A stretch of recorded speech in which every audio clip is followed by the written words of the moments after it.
Under the Earth's crust, whatever is there, they are the natural resources of radioactive substance. So here I am going to talk about only the oil spillage which is happening. More than 5,000 people were dead, 65,000 people suffered from eye and respiratory disorders, and 1,000 people became blind completely. Genetic effects means it is directly affecting the genes of a human or the DNA of a human.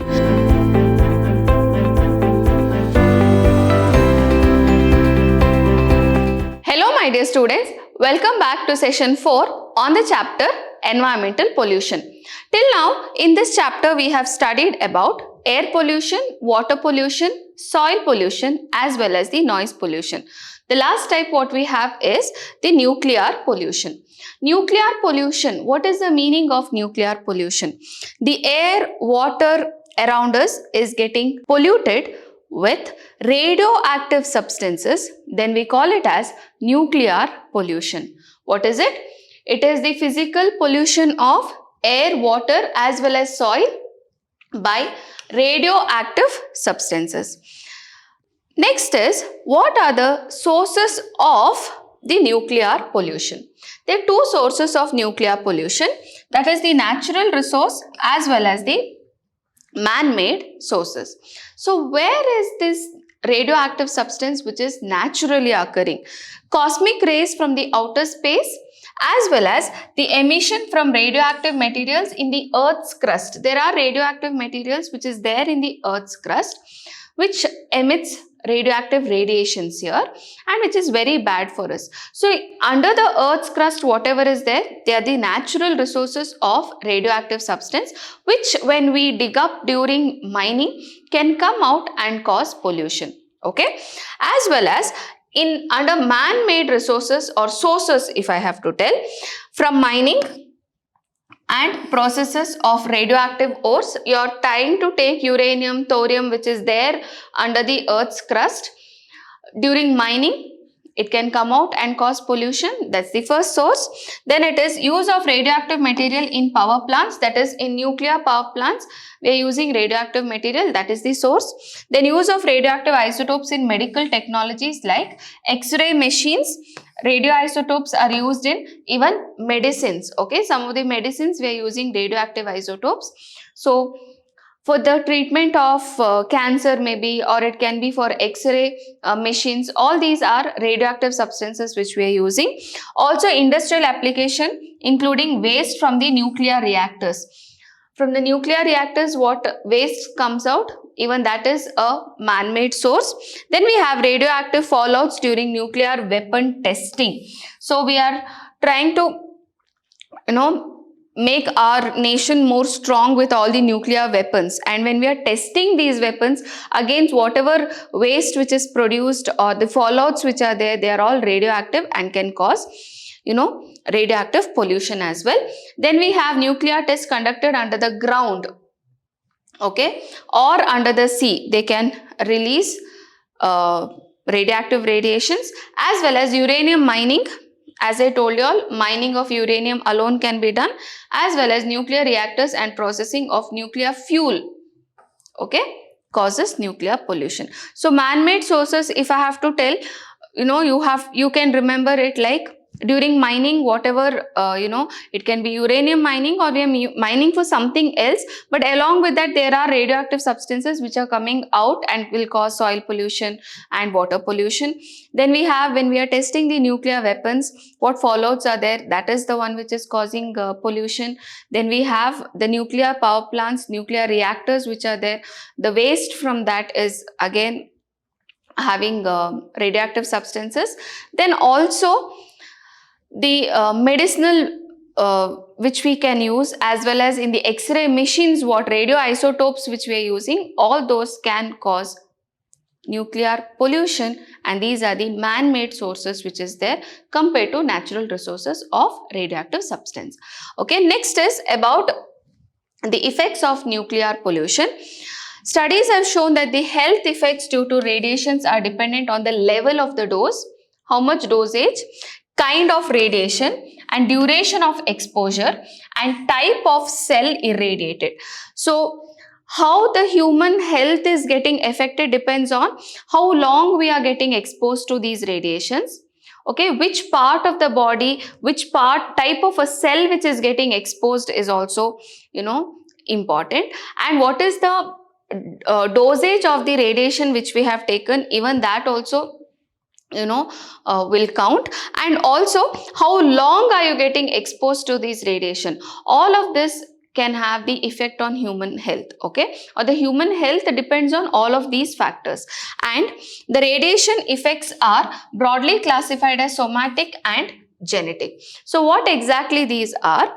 See, somatic effects, if I have to tell, it is the function of the cell which is getting affected. What is it? Somatic effects the function of the cell and the organ. Okay, it causes damage to cell membrane, mitochondria, cell nuclei, resulting in abnormal cell function, cell division, growth and death. So what happens? There is a particular cell which is getting, if this is the cell, what membrane which it has got, the outer, membrane which is there, we call it a cell membrane or the nucleus or the mitochondria. One of them is getting affected with the radiation, and this will lead to abnormal functioning of the cell. Also, there will be abnormal cell division and abnormal growth, and then it will be dead. Okay, so this is somatic effects, if I have to tell. Genetic effects means it is directly affecting the genes of a human or the DNA of a human. In the DNA, there are changes which happens, which has got the permanent effect on the human beings, and that can be, transferred from the humans through, from the parents to the offspring it can go, and such defects we call it as the genetic defects. So I will just read up whatever is there. Genetic effects are the future generations, that is, it can be passed from the parent to the offspring.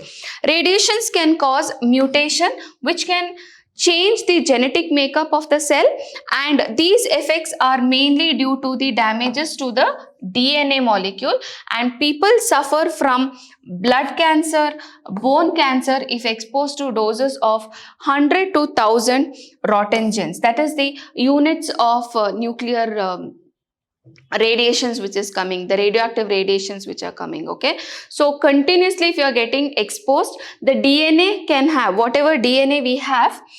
Okay, the DNA can get changes permanently. Okay, and that change we call it as mutation.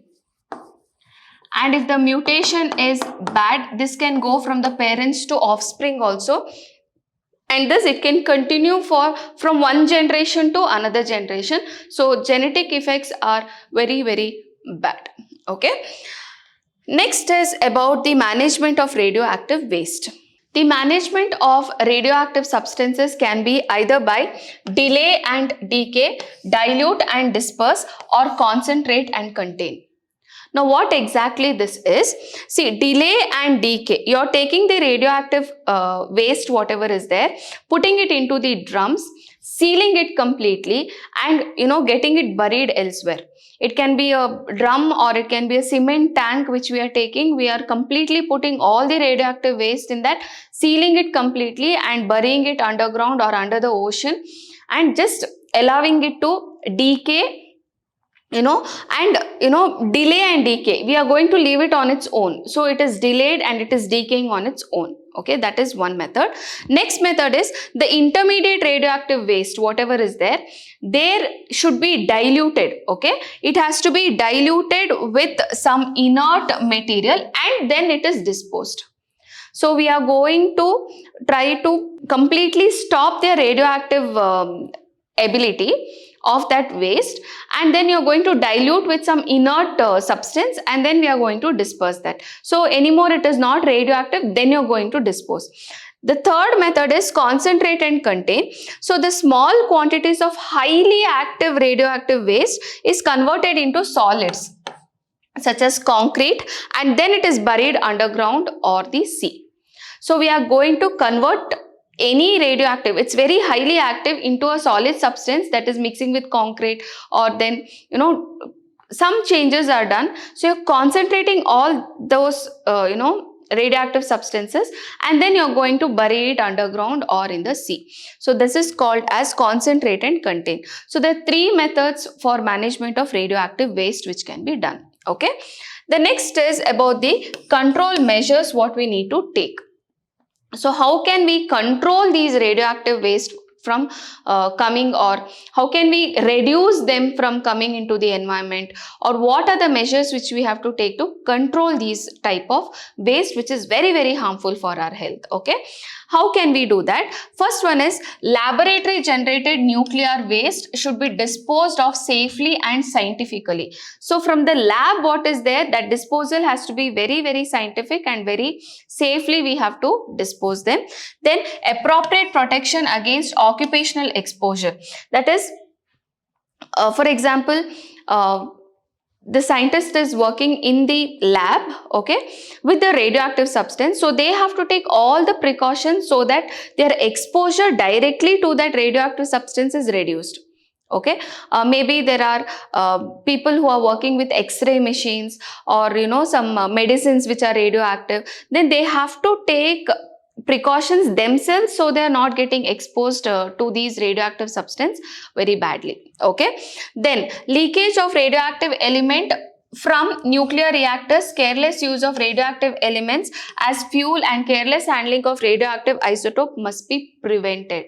So we have to stop using radioactive substances carelessly. We have to be very careful when we are using this. Okay, so also the leakage of the radioactive elements has to be completely controlled by being very, very careful with them. Okay, safety measures against accidental release of radioactive elements must be ensured in all the nuclear plants. So by accident it's getting exposed or it is getting leaked, all that has to be controlled, so that we take utmost care when we are working with radioactive substances. Then unless absolutely necessary, one should not frequently go for diagnosis with X-ray. So we have to be very careful. Unnecessarily taking an X-ray for any ailment and coming back, that is not to be done. Only if it is really very necessary, it has to be done. Okay. Next is about some of the case studies for the pollution. Okay. I've taken few of the cases. We'll see different cases of air pollution, water pollution, as well as marine pollution here. The first one being the Taj trapezium case. Okay. What is this Taj Mahal trapezium case or Taj trapezium case?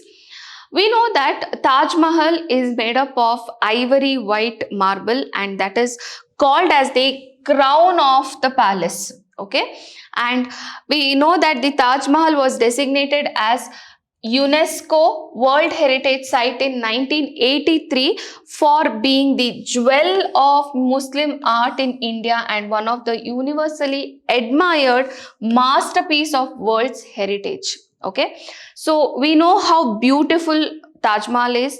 It's made up of ivory white marble. It was built by Shah Jahan, and it is there in the bank of Yamuna River in Agra in India, isn't it? So what case or what is the hazards which is happening with Taj Mahal, if you want to know?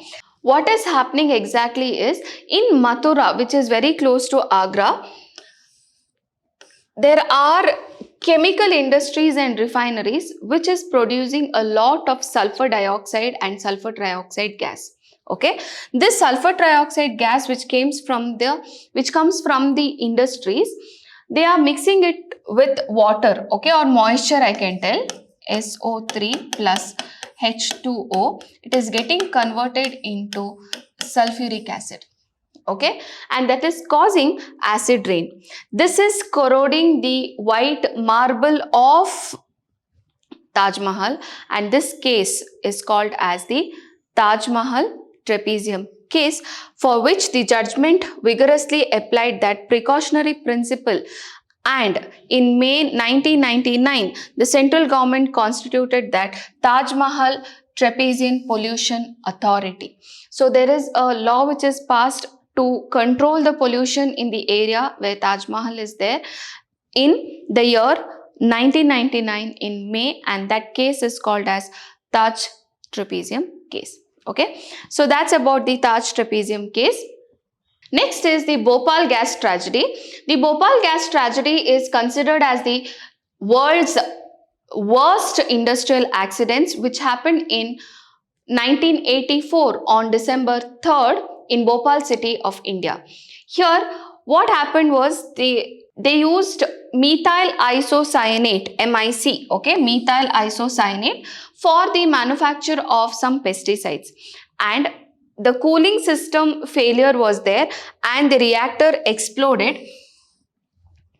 When this reactor exploded, the methyl isocyanate came into the environment and caused a lot of tragedy. That are, what are the damages which methyl isocyanate did?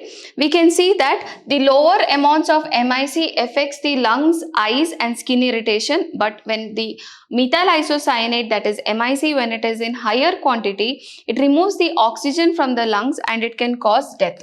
Okay, so it was spread in 40 square kilometer area and more than 5,000 people were dead, 65,000 people suffered from eye and respiratory disorders, and 1,000 people became blind completely.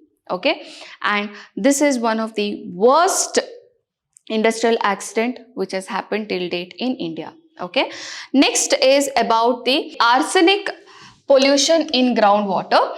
In the ground, naturally, there is a lot of arsenic which is there deep under the earth's crust. Okay, and when there are tube wells which are dug, the water, underground water, what is there, gets polluted with the arsenic which is there in the ground. Okay, and what happens here is, in India, we have seen the arsenic poisoning highest to be in the Ganges Delta, which causes a serious arsenic poisoning and large number of people.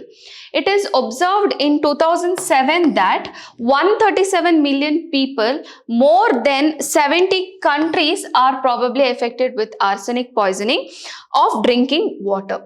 So the problem became serious health concern after mass poisoning of water in Bangladesh happened. Okay, there are a lot of people who got affected with arsenic poisoning in Bangladesh. So arsenic contamination in groundwater is found to be in many countries throughout the world. And what are its effects? If you see, the excessive use of lead and copper arsenate in pesticides are one more reason for arsenic pollution. Already we have it there, the arsenic is there in the ground, naturally occurring, which enters the groundwater. But other than that, there are some other pesticides which are using lead arsenate and the copper arsenate, which is going into the water bodies as well. Okay, so you can see, and industrial emissions or runoff leach down as arsenic compound, fertilizers and pesticides goes into the ground. Then plants also, there is volatile arsenic which is going into the air. Then we have the water, this from the ground, it is going to contaminate the groundwater. The water is going to come to the humans. Again, methylation of methyl arsenate also will cause arsenic to come into the air and goes into the humans.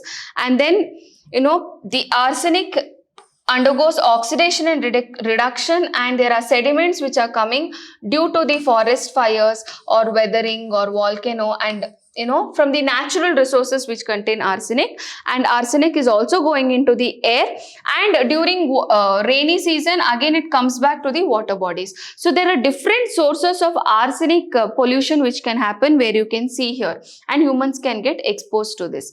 So what happens? For a very long time, with small doses, if arsenic is going into the human body, then it can cause black and white spots called as melanosis. Okay, and in children they are worstly affected, and it is called as arsenosis. And for long exposure, for a very long time, if they are getting exposed, then you can get bladder and lung cancer as well. So this is the effect of arsenic poisoning on humans. Okay, next is about the Palar river pollution. Here you can see how the river water is completely, like blood, or it is a pink, dark pink color. That is because of the industrial pollution happened to Palar river. Okay, Palar river flows for 350 kilometers through Karnataka, Andhra Pradesh, Tamil Nadu and supplies drinking water for several villages. Okay, and the town of Vellore district in Tamil Nadu, it affected by the various leather industries and in turn affecting 40,000 hectares of cropland. So in Tamil Nadu, there is leather industry which left all its effluents directly to the river, and it caused a lot of problem in Tamil Nadu in the place Vellore, where the 40 hectares of cropland was completely destroyed. So that is the Pala river pollution, and the pollutants which are coming is chromium, calcium, ammonium salts, organic dyes, acids, etc. So that is about the Pala river pollution. And next is about marine pollution. Here you can see when oil is spilled into the ocean, how the fishes or the birds can get affected. So here I am going to talk about only the oil spillage which is happening.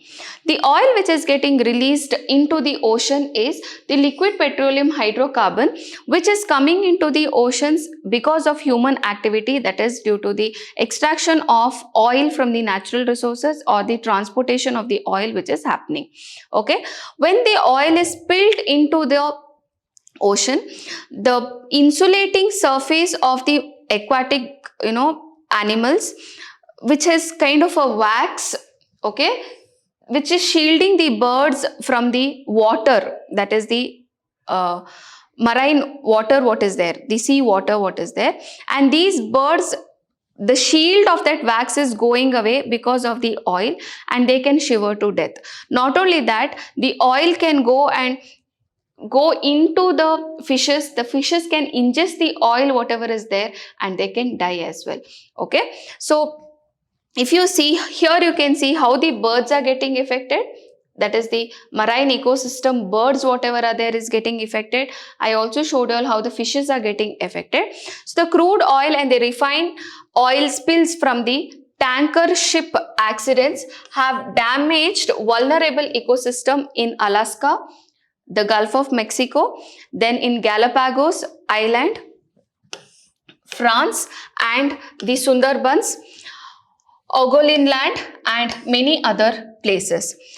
30,000 birds died in Torrey Canyon accident. What is it? Torrey Canyon accident. There were 30,000 birds which died, and 150 rare species of bald eagle died in Exxon Valdez accident. So here you can see how the birds as well as the fishes are getting affected by oil spillage which is happening in the marine ecosystem or which is happening in the oceans or the seas. Okay, so I hope you have understood about the nuclear pollution and about some of the pollution cases which we have studied. Thank you, my dear children. Stay tuned for more updates.